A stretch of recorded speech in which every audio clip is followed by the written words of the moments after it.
Meninos e meninas, é sempre um prazer estar com vocês. Hoje nós vamos corrigir atividades. Então, olha só, o livro 1, peguem aí, por favor, o livro 1, volume 1 nosso. Lá no capítulo 7, vocês já assistiram um vídeo aula a respeito desse tema, que é a política, a economia e a sociedade no Egito Antigo, ok? Então, ó, política, economia e sociedade no Egito Antigo, páginas 61 e 62. Então vamos lá, ó, nós vamos iniciar a nossa correção nos exercícios conceituais. Ó. Exercício de número 1 diz o seguinte: o que foram as pirâmides? Quais eram os objetivos dessas grandiosas construções? Então olha só, nós vimos, né, através das videoaulas que eu gravei para vocês, através das imagens, que as pirâmides eram grandes, né, as grandes construções lá do Egito Antigo.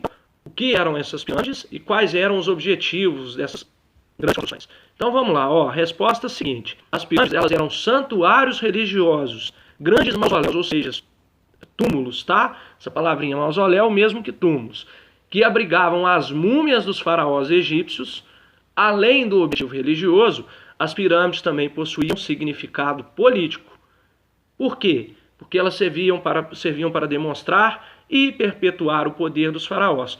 Por que perpetuar o poder? Porque era uma obra grandiosa, e lembrar que os faraós eram enterrados então nesses mausoléus, nesses túmulos, porque os egípcios tinham uma crença além túmulo.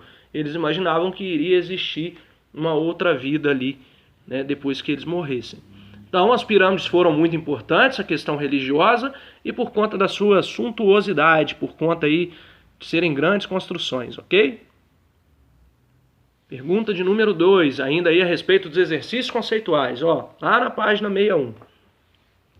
Explique por que as cheias do rio Nilo, que ocorriam de junho a setembro, eram tão esperadas pelos egípcios.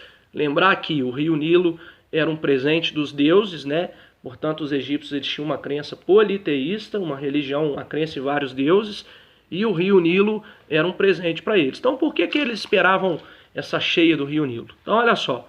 Quando os egípcios passaram a controlar as cheias do Nilo, por meio da construção de canais de irrigação, diques e barragens, eles conseguiram propiciar a fertilidade de terras que estavam distantes ali, longe das margens dos rios, e, consequentemente, aumentar a produção agrícola. Por isso que as cheias do rio eram tão importantes para os egípcios. Perfeito? Número 3. A sociedade egípcia ela era dividida em várias camadas. Os camponeses eram submetidos a um sistema de trabalho denominado servidão coletiva. Aponte como que funcionava esse sistema. Então, olha só, os camponeses eles eram obrigados a trabalhar nas obras do Estado, como nas obras hidráulicas e na construção de templos. Essa era uma forma de pagar tributos ao faraó.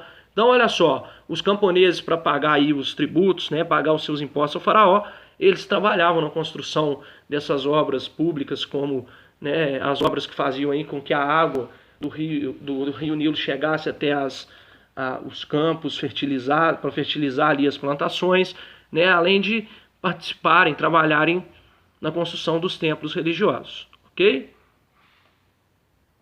Pergunta de número 4.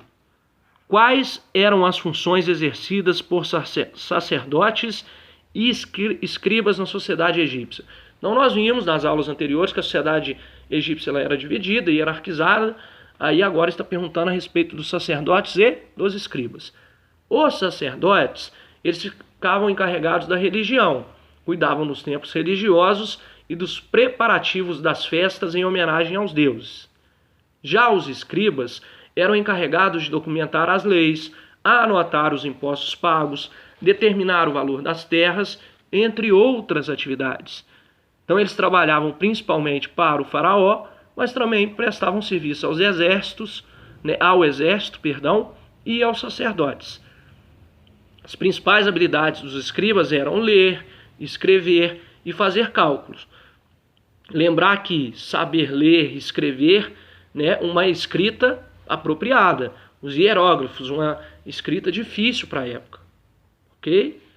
E aí agora nós vamos para a questão número 5. A questão número 5 diz o seguinte: politicamente, o Egito Antigo, ele era caracterizado como um império teocrático. Indique o significado dessa afirmação.